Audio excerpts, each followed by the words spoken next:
kailangan mo mag-invest sa sarili mo ngayon na. Kasi, darating ang time na mahihirapan ka na.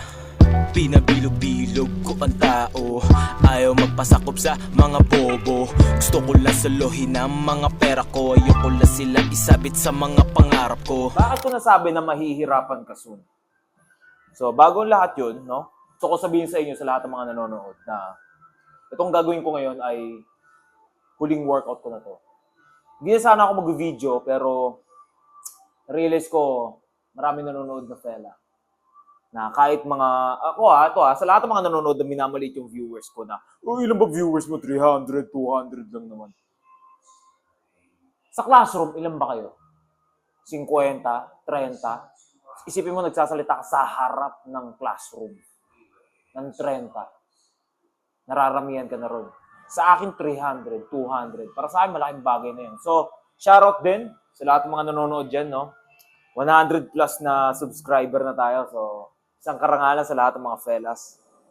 So, bakit nasabi ni Fela na magiging mahirap balang araw ang competition? Sa lahat ng mga nanonood, no?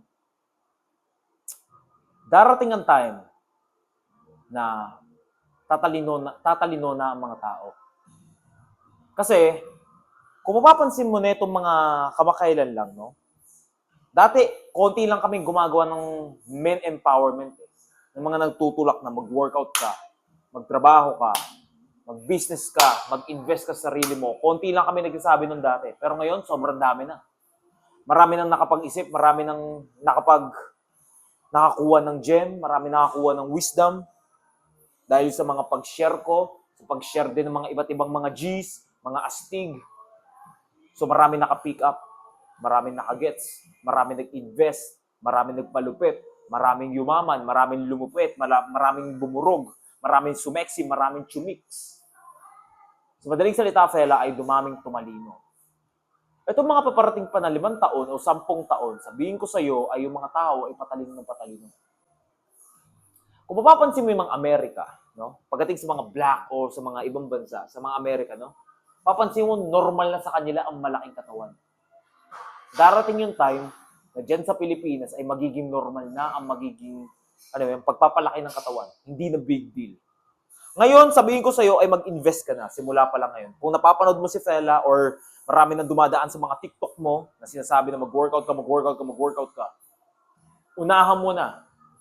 Sabihin ko sa iyo, darating ang time na magiging basic na lang ang pagpapalaki ng katawan. Pag dumating yun, kailangan mo maglaan sa mga ibang bagay. Kailangan mo magsimula na ngayon. Kasi pag dumating yung time na yun, ay mapag-iiwanan ka.